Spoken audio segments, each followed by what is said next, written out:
Oh, snap. What's going on there, YouTube? What's up, everybody? So, we kind of got cut off the last time, like mid-sentence. We were about to say, please let us know how you thought about this actual review. Please leave a like if you liked it, and then leave a comment. We never got to that. The video just cut. The battery died. So we kept on watching Daredevil. We thought we were going to wait until tomorrow to look at it. We ended up looking at 2 more episodes, so we started at episode 4. 2 episodes we looked at was, first one was Rabbit in the Snowstorm, and In the Blood. So, Rabbit in the Storm started off crazy. It was at a bowling alley, right? Yeah. Do you remember exactly what happened?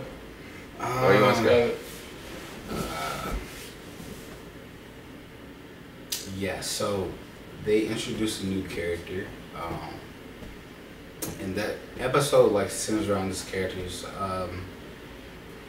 he goes into this bowling alley and there's some type of like mob boss or some type of like mob leader. Yeah, that's right. Organized criminal. He has like 2 of his henchmen with him, and then he's, for some reason, he's asking like the dude, can he bowl with him? And the lanes are being closed. And you know, this guy's a mob boss, so pretty much he can do whatever he wants. Like, he's playing after hours. And the guy is like, oh, so I gotta play with you, And the dude's like, the mob boss like, nah, get away from me, man. Get this dude out of my face, right? And that's when the, this random guy just goes off.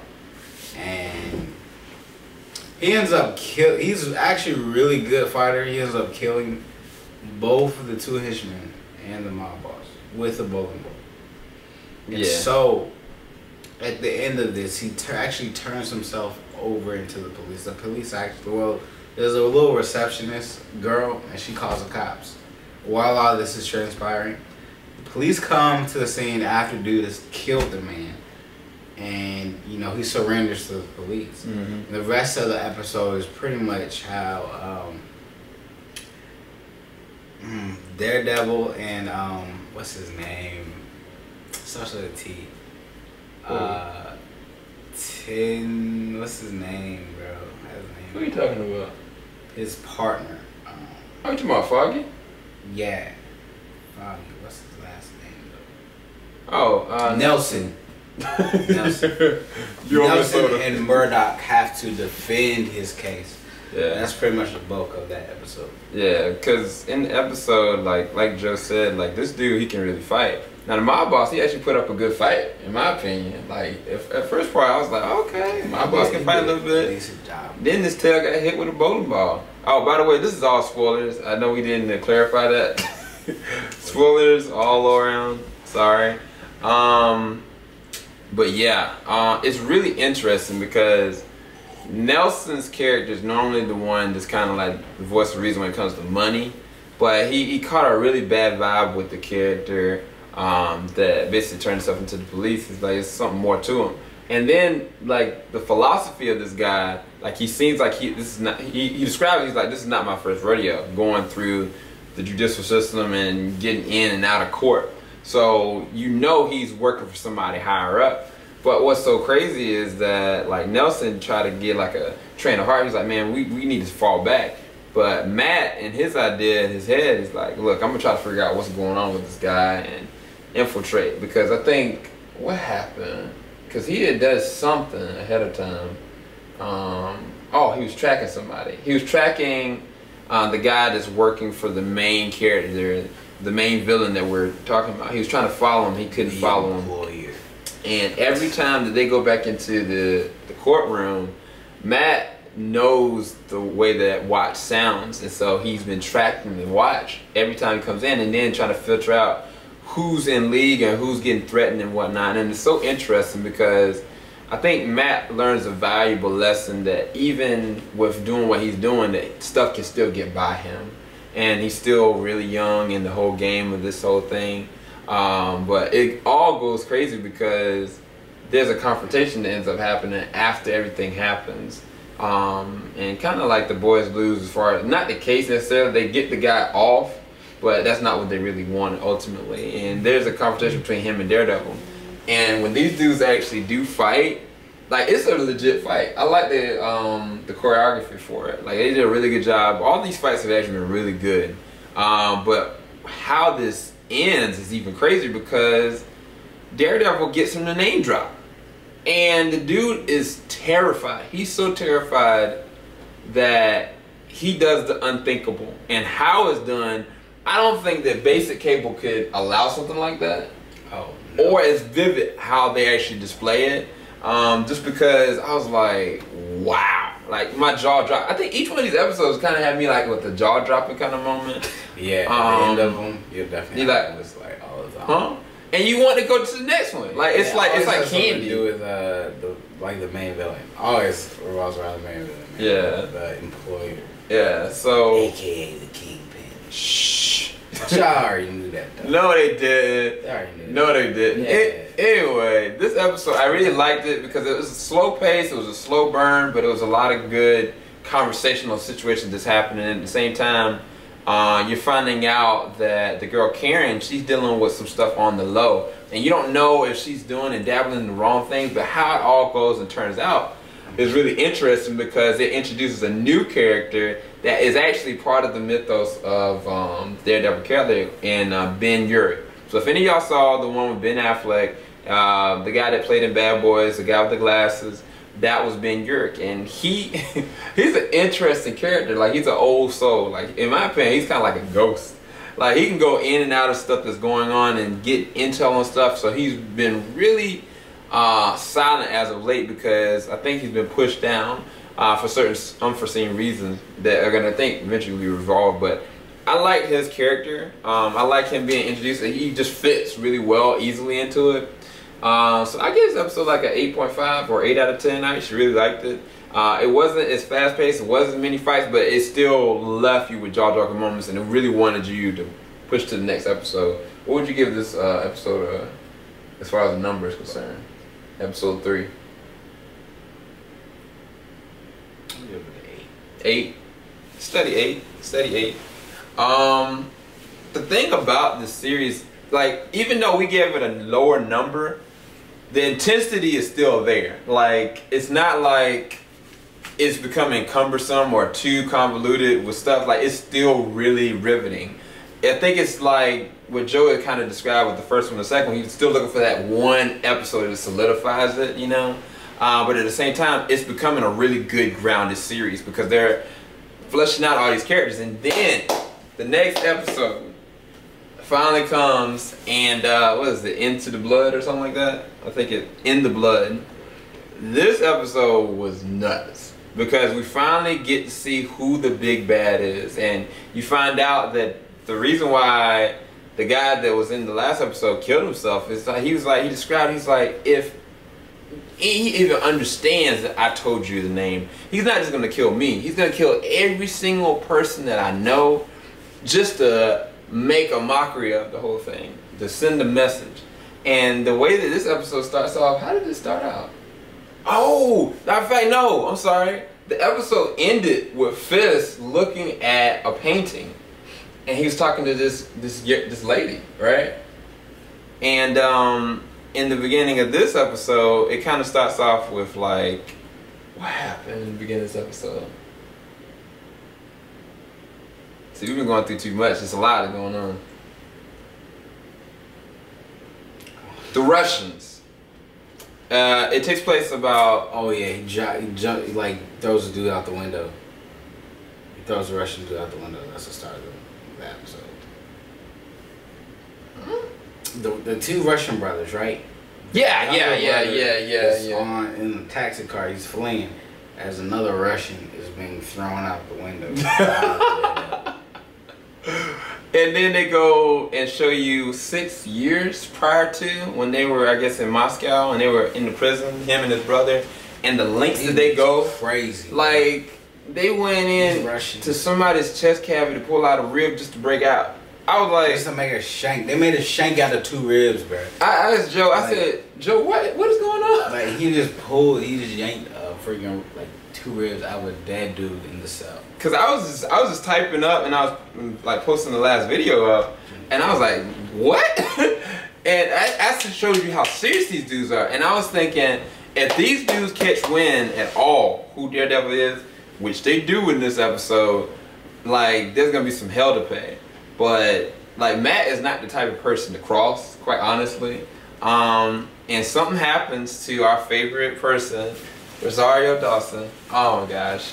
And I guess to say it, at least she gets kidnapped. And when she gets kidnapped, that's when all hell breaks loose because the rest is happening. Huh? She gets abducted. Yeah. And how it happens, it's messed up. And what happens to her is even more messed up.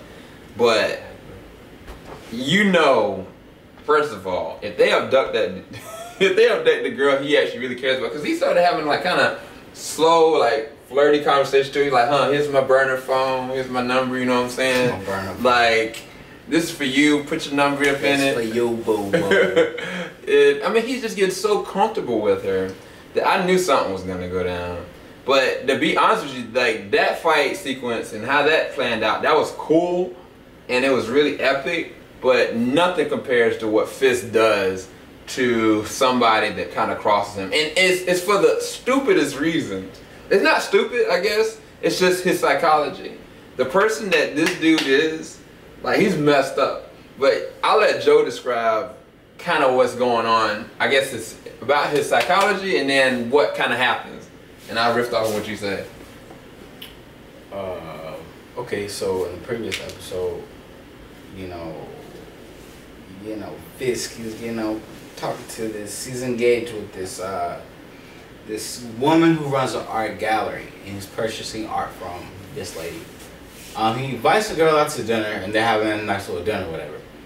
One of the Russian brothers, after the incident with running into Daredevil, and they actually free Claire, you know what I'm saying? And half of their dudes are laid out on the concrete, right? So one of the Russian brothers was like, "Yo, I'm gonna accept this deal, this plea bargain with, you know what I'm saying, the employer." So while he's having dinner, while Fisk is having this dinner with this lady, you know what I'm saying, that he's actually really into. He really is. Nervous and you know what I'm saying, it's weird because the Russians and the employer, they never met face to face. And one of the Russian brothers who comes, he actually just comes in the establishment, man, and after his bodyguards are like holding him back at the door, and he just causing this commotion at the door. And you notice that Fisk gets up, and then all these other guys in the same restaurant get up, and I was like, yo, this dude is rolling deep. He ain't playing no games, like, for real. And you know what I'm saying, keeping in mind that they never met before. So this meeting was like so like unappropriate. It was. From like the employer's eyes. Like, he was like, no, like, this is, and not only that, but the girl that he was dating, or he took on a date, she didn't know his involvement, that he was like a crime boss. You know what I'm saying? But after that night, like, she knew. And, you know what I'm saying, he didn't like the fact that she knew. Like, he wanted to spare her of that knowledge about himself. And so the Russian pretty much, he blamed the Russian for ruining his night. Pretty much ruining his night, and he ended up killing him. No, you gotta just. I'm gonna finish the story, but he ended up killing him. First, he puts him in the car, and it's like any mob movie or any mob show, you know what I'm saying? You get in somebody else's car, in the backseat of somebody else's car, or even in the passenger seat of somebody else's car, another mob boss's car, you dead. Like, that's just how a cookie crumbles. That's just how the dice lay. You know what I'm saying? You get in somebody else's car, you dead. It's like, yo, let's go for a ride. Don't get in that car, man. But yeah, the Russian gets in the car.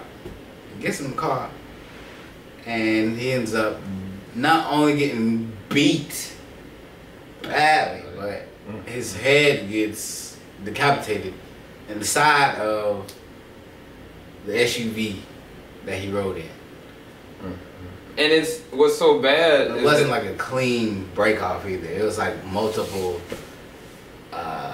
hits after hit, and it's like, and not only that, but like this mob boss, the main mob boss, he's like he wages war against the entire Russian mob just because that one guy is screwed. And he doesn't care. He did it just because. The fury of this one man is unleashed. Well, upon the Russian. Like the way that Joe described it and him getting beat down, none of his guards got involved at all. Nobody, not even the dude Flask or whatever the heck his name is. He just offered him a handkerchief. He said, yeah, I'm gonna need a new suit. He said, look to your left because I think my boss needs to talk to you outside. All of a sudden, he grabbed him out of the car and beat him down. I mean, he's flinging him around, he's headbutting him, and like he just begins to get angry. I think one thing he said was like, "You ruined my evening" or something like that.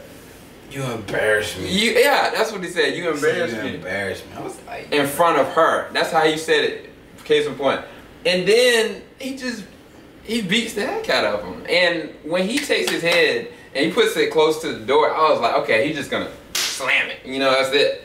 This dude proceeds to take the door, and this is so spoilers. So he put it and keeps hitting it, and he doesn't stop. Like, I swear, the dude that was in the car, like, there was some blood just splattered on his face. He just kept looking for her.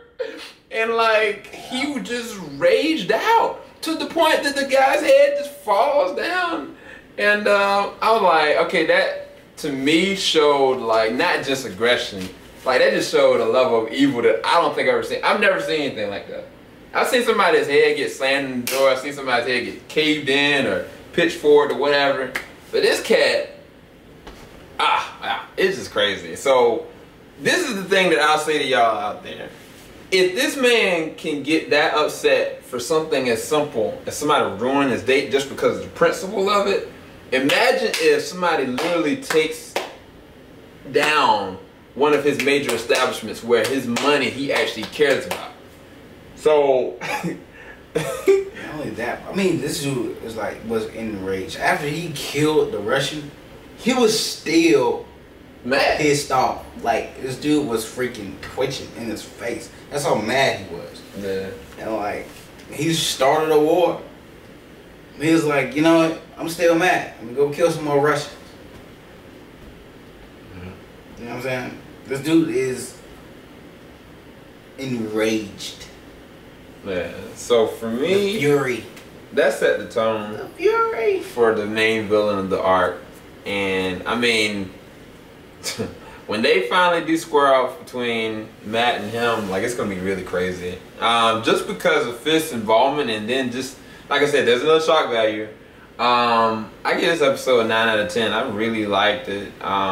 Just because it was so intense, and then what happened to Rosario Dawson's character, and then on top of what happened to the Russians, it was nuts. So I give this a 9 out of 10. I really enjoyed it. What about you, Joe? What you give it for a rating? 9 out of 10. So yeah, y'all. Without going over 18 minutes, hopefully y'all enjoyed our review for episode 3 and 4. And if you have any comments or any kind of discussions about it, please let us know in the comment section below. If you prefer us not to spoil anything, we can try to do that. But I'm pretty sure most of y'all are binge watching these just like we are. We're not going to watch any more episodes tonight, I don't think. We're not going to do a review tonight, that's for sure. But yeah, definitely look for us talking about more episodes a little bit later on, tomorrow or even Sunday. And we out, y'all. SEL0320 signing out. Joe Johnson. Holla, y'all. Later, everybody. Be blessed. Daredevil.